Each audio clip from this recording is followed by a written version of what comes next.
এই কেকটা বানাতে গিয়ে আমার দুটো এক্সপেরিয়েন্স হয়েছে। আজকে তোমাদের সাথে সেটাই শেয়ার করতে এসেছি।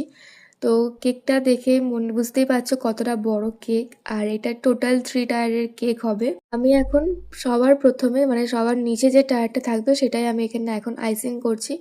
আর পুরো কেকটার ফ্লেভার ছিল চকলেট। আমাকে তো রেফারেন্স পিক পাঠিয়ে দিয়েছিল ক্লায়েন্ট। আর এই কেকটা বানানোর আমার অনেক দিন ধরে ইচ্ছা ছিল।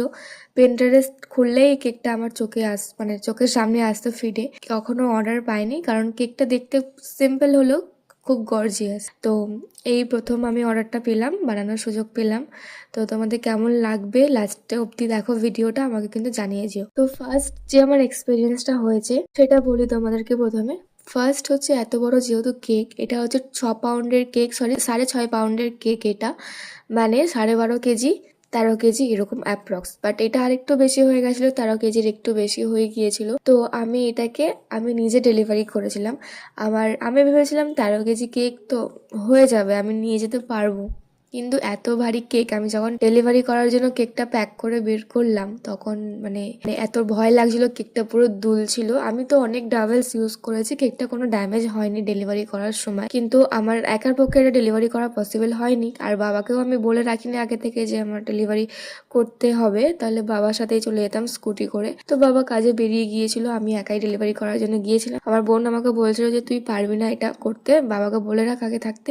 তো আমি বললাম যে না থাক, আমি নিয়ে যেতে পারবো কেকটা। কিন্তু কেকটা যেহেতু এত ভারী, আর এই ধরনের কেকের ডেলিভারি চার্জ বেশি হয়ে থাকে, তো আমি সেই হিসেবে ডেলিভারি চার্জ নিয়েছিলাম। বাট আমি অটো করে যেহেতু যাই, তো অটো করে এটা নিয়ে যাওয়াটা খুব রিস্ক হয়ে যাচ্ছিল। তো সেই জন্য আমি একটা ক্যাব বুক করি, এবং ক্যাবের ভাড়া সাধারণত বেশিই পড়ে। তো এখান থেকে মানে আমার বাড়ি থেকে কবরডাঙ্গা অব্দি যেটুকু লাগে যেতে 7 কিলোমিটার্স। তো ডেলিভারির যে চার্জটা নিয়েছি সেটা থেকে ক্যাবের ভাড়া আমার বেশি চলে গেছে। তো এর থেকে এটাই আমি এক্সপিরিয়েন্স করতে পারলাম যে এই ধরনের কেকের ডেলিভারি চার্জ মানে 250 টাকার বেশি রাখতে হবে।